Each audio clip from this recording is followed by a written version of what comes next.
Every masterpiece requires a canvas, but in the world of semiconductors, the canvas must be more perfect than anything found in nature. Our story begins in the most humble of places, the Earth's crust. Silicon is the second most abundant element on our planet, usually found as silica sand silicon dioxide.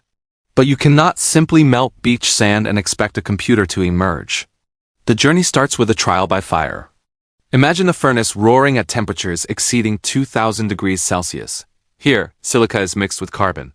In a violent chemical divorce, the carbon strips the oxygen away from the silicon, leaving behind metallurgical-grade silicon. But for the tech world, pure isn't enough. We require 11 nines, purity 99.999999999% pure. This is achieved through a complex chemical refinement that transforms the silicon into a gas and back into a solid, purging every stray atom of impurity. The climax of this stage is the creation of the boule. Picture a giant, shimmering, silver-gray cylinder, looking like an artifact from a science fiction film. This is a monocrystalline silicon ingot. Using the Czochralski method, a tiny seed crystal is dipped into molten silicon and slowly rotated and withdrawn. As it cools, the atoms align in a perfect, unbroken lattice. This boule, often weighing hundreds of pounds and measuring nearly a foot in diameter, is then sliced with diamond-edged saws into wafers as thin as a human hair. These wafers are the foundational stones of our modern world, smooth, reflective, and ready for the impossible. Why silicon? To understand the choice, we must look at its soul. Silicon is a semiconductor, a celestial middleman. It isn't a great conductor like copper, nor is it a total insulator like rubber. It lives in the twilight between the two. In its pure state, silicon's electrons are locked in a tight crystalline embrace, unwilling to move. This makes it a poor conductor. But humans have learned to poison the crystal in the most beneficial way possible. This is the art of doping. We introduce foreign atoms into the perfect silicon lattice to upset the balance.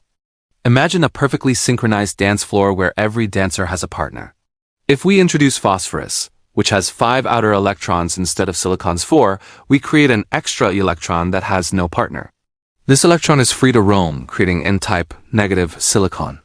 Conversely, if we introduce boron, which has only 3 outer electrons, we create a hole, a missing partner in the dance.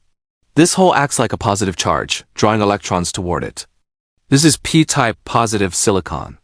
By strategically placing these N-type and P-type regions next to each other, we create the potential for movement. We have turned a static rock into a dynamic environment where we can control the flow of electricity at the atomic level. We are no longer just observing nature. We are editing it. Now that we have our doped silicon, we can build the most important invention of the 20th century, the transistor. If the wafer is the canvas, the transistor is the brushstroke. A transistor is, at its heart, a simple switch. It has no moving parts, yet it performs the same function as a light switch on your wall, only billions of times faster. To build one, we layer P-type and N-type silicon and top them with a thin layer of insulating oxide and a gate made of conductive polysilicon. When no voltage is applied to the gate, the transistor is off. The electrons cannot cross the barrier. But when we apply a small electrical charge to the gate, it acts like a magnet, pulling electrons into a narrow channel. Suddenly, the bridge is down, the gate is open, and current flows. This is the birth of the binary code. The on state is a 1 and the off state is a 0. Every movie you stream, every email you send, and every video game you play is nothing more than billions of these tiny switches flipping on and off in a choreographed symphony. It is a ghost in the machine, a digital pulse created from the arrangement of earth and electricity. Before a single wafer is touched in the factory, the chip must be imagined. Modern chips are the most complex objects ever built by humanity. A single high-end processor can contain upwards of 50 to 100 billion transistors. If each transistor were the size of a postage stamp, the chip would be the size of a major city. Engineers use incredibly sophisticated software to map out these cities. They define the functions, where the memory goes, where the logic happens, how the data travels. This architecture is then translated into geometric patterns. But how do you print a pattern that is thousands of times smaller than a grain of salt? The answer lies in the photomask. Think of a photomask as a high-tech stencil or a photographic negative. It is a plate of high-purity quartz with a pattern of opaque chrome. These masks hold the blueprints of the chip. A full set of masks for a single chip can cost millions of dollars and takes weeks to produce. They are the master templates that will guide the light to carve the silicon. We now enter the clean room, a place where the air is cleaner than a hospital operating room by a factor of thousands. In the world of semiconductors, a single speck of dust is a lethal weapon. To a transistor measured in nanometers, a particle of skin or a strand of hair is like a mountain falling on a house. The workers here are unrecognizable. They wear bunny suits, full-body white jumpsuits, hoods, masks, and gloves. They breathe through filters. The air in the room is constantly recirculated through HEPA filters, moving in a smooth, laminar flow, to push any stray particles toward the floor. The temperature and humidity are locked in a precise embrace, never wavering. This is a temple of precision. In this environment, human presence is the greatest risk, yet human intelligence is the only thing driving the process. It is a paradox of modern industry. We have created a world where we almost don't belong just so we can build the tools of our future. This is where the magic truly happens. The wafer, now polished and cleaned, is coated with a light-sensitive liquid called photoresist. The wafer is then placed inside a lithography machine, one of the most expensive and complex machines on Earth. The machine shines intense ultraviolet light through the photomask and onto the wafer. Where the light hits the photoresist, it changes the chemical structure of the liquid. After exposure, the wafer is developed, much like an old film photograph. The softened resist is washed away, leaving the intricate pattern of the mask etched into the surface. But we aren't done. We then use plasma etching, gas energized into a roaring storm of ions to carve away the exposed layers of silicon or oxide. Then, we add new layers. We grow oxides, we deposit polysilicon, and we use ion implanters to shoot atoms of boron or phosphorus into the surface. We do this dozens of times. Layer upon layer, we build the 3D structure of the transistors. It is like building a skyscraper, floor by floor, but the entire building is smaller than a red blood cell. A billion transistors are useless if they can't talk to each other. Once the transistors are built on the surface of the silicon, we must wire them together. This stage is called back-end-of-line processing. We deposit thin layers of insulating material and then etch tiny holes called vias down to the transistors. These holes are filled with metal, usually tungsten or copper. Then we lay down roads of metal across the surface to connect different parts of the chip. Modern chips have over 10 to 15 layers of these metallic highways, stacked on top of each other in a complex 3D grid. Between each layer, the surface becomes bumpy and uneven. To fix this, we use chemical-mechanical polishing, CMP. This is a process where a slurry of chemicals and an abrasive pad literally sand the wafer down to a perfectly flat finish, ensuring the next layer of light painting will be in focus. By the time we are finished, the wafer is a dense, multi-layered labyrinth of logic and light. After months of processing, a single wafer might hold hundreds or even thousands of individual chips. But they are currently trapped together on one disk. It is time for the harvest. First, the wafer is tested.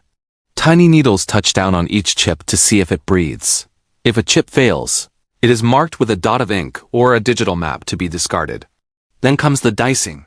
Using a high-speed diamond saw or a precision laser, the wafer is cut along scribed lines, the empty spaces between the chips. Each individual square is now called a die, but a die is incredibly fragile. It's a sliver of glass-like silicon that would shatter if you touched it. To survive the real world, it needs armor. This is packaging. The die is placed onto a lid frame or a substrate. Tiny gold or copper wires, or microscopic solder bumps, connect the chip's internal wiring to the outside pins. It is then encased in a protective plastic or ceramic shell. This package doesn't just protect the chip. It acts as a bridge, allowing the microscopic world of the silicon to communicate with the macroscopic world of the circuit board. While we often think of chips as the brains of a computer, some chips are the muscles. This is a different branch of the semiconductor family, power devices. These aren't just processing bits of data. They are managing massive flows of electricity. Think of an electric vehicle, EV, accelerating on a highway or a wind turbine feeding the power grid. These systems require semiconductors that can handle thousands of volts and hundreds of amperes. These chips are often larger and use different materials like silicon carbide, SiC, to withstand the stress. The biggest challenge here is heat. When you move that much power, things get hot. These muscle chips require specialized cooling structures, heat sinks, liquid cooling, and advanced thermal interface materials. Without these power devices, the green energy revolution and the transition to electric transport would be impossible. They are the unsung heroes that turn the digital logic of the brain into the physical movement of the world. The final chapter of our story is one of relentless scrutiny. Because a single faulty transistor can render an entire device useless, the testing phase is brutal. Advanced electron microscopes and automated optical inspection systems scan the chips for defects. They look for shorts, opens, or even atoms that have migrated to the wrong place. This level of precision is unprecedented in human history. We are manufacturing products with tolerances measured in the width of a few atoms, at a scale of billions of units per year. But why do we do it? We do it because these minuscule devices are the heartbeat of modern existence. They are the reason a doctor in a remote village can consult with a specialist across the globe. They are the reason cars are becoming safer through autonomous sensing. They are the engines of the smart city and the architects of our sustainable future. As we look back at that grain of sand we started with, the transformation seems nearly divine. We have taken the most common material on the planet, and, through a combination of extreme heat, ultraviolet light, and atomic-scale engineering, we have given it the ability to think. The story of sand to silicon is never truly finished. Even as you read this, engineers are working on the next generation chips that mimic the human brain, neuromorphic computing. Chips that utilize the strange laws of quantum mechanics, and chips that are integrated into our very clothing and environment. We have moved from a world where we were shaped by our environment to a world where we shape the environment at the atomic level. Every time you wake up your phone or start your car, take a moment to remember the epic journey of the silicon. Remember the roaring furnaces, the silent clean rooms, and the dance of the electrons. We are the first species to teach the rocks how to remember, and in doing so, we have unlocked a future that is limited only by our imagination. The grain of sand is no longer just a part of the earth, it is the foundation of our destiny. Thank you so much for joining me on this deep dive today. Wishing you all the very best of health and happiness. And if you found this journey as fascinating as I did, please consider hitting that subscribe button and ringing the bell so you don't miss our next adventure into the heart of technology.